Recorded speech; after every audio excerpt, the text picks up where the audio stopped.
Приветствую всех на канале Магия Песка. Меня зовут Ольга, и сегодня для вас, мои дорогие зрители, я сделаю отсыпочку на песке на такую тему. Мужчина в вашем сердце. Что он думает о вас и кто вы для него в жизни. Вот какую роль вы играете в его жизни. Если тема интересна, пожалуйста, присоединяйтесь, загадайте на себя, на него, представьте его, назовите по имени, спросите его, кто вы для него, кто вы в его жизни, какую роль вы играете. И пусть песочек нам все покажет, пусть мужчина не скромничает и расскажет свою позицию, поделится своими сердечными эмоциями. Прежде чем мы начнем, всех вас, мои дорогие, хорошие, хочу сердечно поблагодарить за то, что доверяете, за то, что выбираете, за ту невероятную теплую поддержку, которую вы мне даете. Земной вам поклон.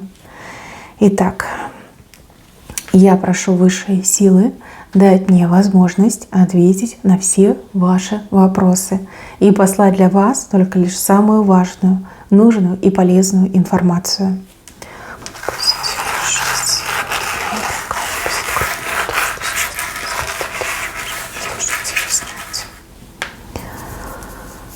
Ну вот пики повыходили. С вашей стороны больше, с его меньше.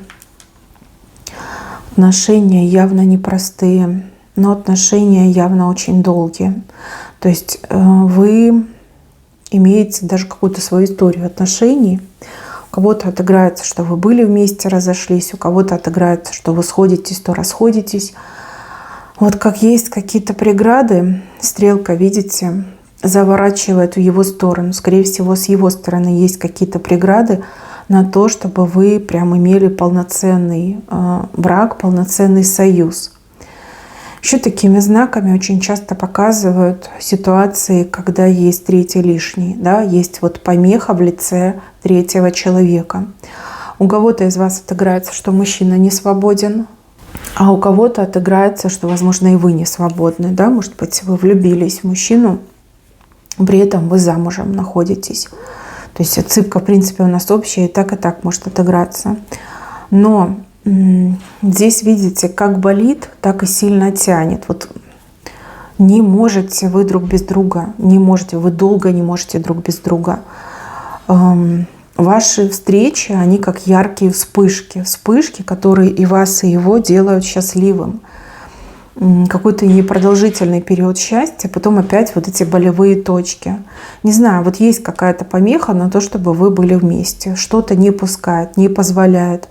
Опять же, брак, да, законный брак, либо отношения, это треугольник, четырехугольник. Могут быть помехи, там, статус, возраст, религия, да, очень много разных помех может быть. И вам это очень болит. А мужчина как-то более спокойно к этому относится, либо спокойно себя проявляет в такие минуты, либо говорит вам: да не переживай, все будет хорошо, я все улажу, я все сделаю. Но при этом все остается по-прежнему.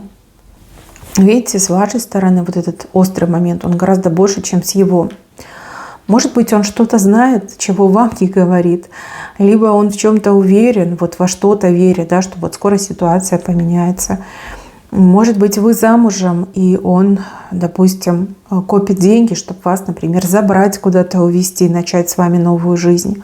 Может быть, если есть какая-то помеха другая, там, например, он не свободен, он готовится к тому, чтобы начать этот бракоразводный процесс.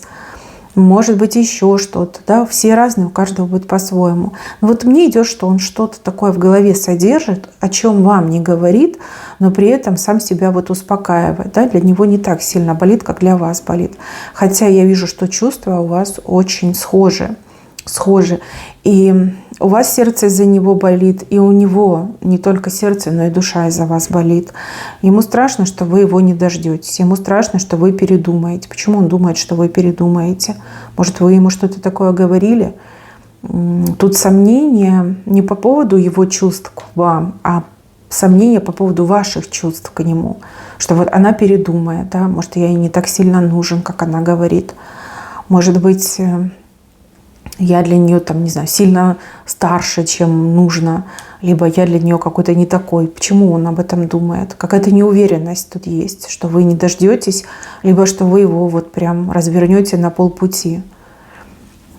Есть такое, есть. Так, по поводу вас. Ну, вы очень измучились в этих отношениях. Измучились, действительно измучились. Какую-то кошку во всем вините. Ну, кошка, скорее всего, женщина. Женщину вините. Может быть, женщина-враг, может быть, женщина-соперница, может быть, еще что-то, да, вот как кого-то вините. А он винит судьбу. Видите, вы какого-то человека вините, а он винит судьбу. Потому что в чашу смотрит, в чаше пусто. Винит судьбу, либо высшие силы винит в том, что жизнь так случилась, да, сложилась, что он вас раньше не встретил, либо что вот каким-то другим путем пошел, что сейчас сложно, что нет прямого доступа, например, к вам. Да? Вот он винит судьбу, а вы вините какую-то кошку, ну, женщину вините. Да, интересная, конечно, картинка. Как он к вам относится? Он вас очень сильно любит. И вы его любите, но вы просто устали. Устали вот жить от вспышки до вспышки, да, от встречи до встречи. Вы устали вот это недопонимание терпеть и устали жить под этим огромным знаком вопроса. Что будет дальше? А будет ли дальше? А будет ли завтра? А будут ли наши отношения? Да? Вы просто уже устали, измучились. Вам явно не хватает стабильности в отношениях с ним. И вы не видите от него какой-то конкретики. Вот. И это вас особо мучает. Да? Конкретики нет. Он там сидит в этой своей четверке. И вам кажется, что он доволен жизнью, просто морочит вам голову. А он, сидя в этой своей четверке на иглах, да, смотрит в вашу сторону, и ему кажется, что вы теряете к нему интерес, либо что вы с ним играете, что он вам не настолько сильно нужен, как вы, например, это говорите. То есть он допускает, что вы в него влюблены, но почему-то не допускает, что вы его прям по-настоящему любите. Не могу понять, от чего. Может, мара между вами. Может, действительно есть какая-то кошка, которая эту мару навела. И вас довела до усталости от мужчины. И мужчину вот прям убедила в том, что вы как его не дождетесь. Не знаю, вот в этом проблема мне еще идет. Но эта проблема решаемая, тут все от вас зависит, да, от того, что вы мужчине говорите, от того, что вы делаете в направлении этого мужчины. Конечно, если вы ему при каждой встрече там скандалы закатываете и говорите, что вот не буду тебя ждать, другого найду, ну, в принципе, как бы это не очень хороший вариант, и тогда понятно, почему он сомневается. Вот. Если вы его там заблокировали, не хотите отвечать, то тоже понятно, почему он сомневается. Может, действительно его сейчас какая-то кошка обрабатывает и про вас постоянные какие-то гадости говорит, да? Грязь в уши льет. Но опять же, он не дурак, он просто действительно смотрит, как вы себя ведете. Девочки, если вы хотите мужчину наказать, то это неправильный путь. Этот путь не принесет вам радости, этот путь, он только лишь боль может принести. Да? Вы, отталкивая этого мужчину, вы его буквально отдаете в руки другой женщине. Вот так, знаете, как в виде подарка, перевязанного ленточкой, вы такая, ну вот, пожалуйста, примите, да. Это неправильно. Наоборот, надо говорить, что я тебя люблю, ты мне нужен. Надо его убедить в своей любви. Вот как-то так мне идет. Ну, опять же, при условии, что вы хотите с ним быть. Этот мужчина, он ради вас горы перевернет, да, прям перевернет. Если вы задавались вопросом, почему он не действует, я вам отвечаю, потому что он не уверен в том, что вы его любите. И даже если вы мне в комментарии 1000 раз напишите, что нет, такого быть не может, девчонки, значит, где-то не досказали, значит, где-то что-то пошло не туда, не так.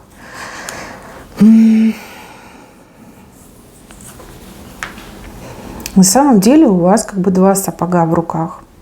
Ну, можно так сказать, да, потому что один сапог – это он, вы на него смотрите, и второй сапог у вас за спиной. То есть, возможно, действительно у вас есть другой мужчина, либо у вас другой мужчина по судьбе появится.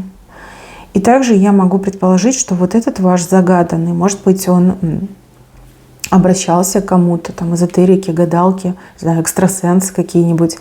И, возможно, ему тоже рассказали про эту ситуацию, когда у вас 2 сапога, как 2 выбора, как 2 мужчины, как 2 разных пути в жизни. И вы, например, еще выбор свой до конца не сделали. И он такой, ну вот, не буду ей мешать. Пусть будет счастлива, я не буду ей навязываться, я не буду ей мешать. Да, еще такая ситуация может быть. Так, по поводу, кто вы в его жизни. Ну, любовь. Вы любовь его жизни. Вы та, ради которой он живет, дышит, по утрам встает. Понимаете, вы стимул, вы мечта, вы как солнышко для него, понимаете, как солнышко. Но иногда, конечно, луна. Луна — это он вами болеет, он по вам страдает. Если честно, вот у кого-то отыграется, что мужчина из-за вас очень дико может напиваться. От этой тоски, от нереализованной любви, от нереализованных желаний. Но можно сказать, что он вами иногда болеет. Да? Вот как грипп, простуда, так и он от вас болеет, когда вы там особо его заблокировали, либо что-то ему высказали. Обязательно напивается и прям чувствует себя очень отвратительно. Да, иногда вы для него луна, но по большей части вы для него солнце. Знаете, если бы не вы, то он уже давно как бы спился, смирился, бы вот так руки сложил и доживал свой век.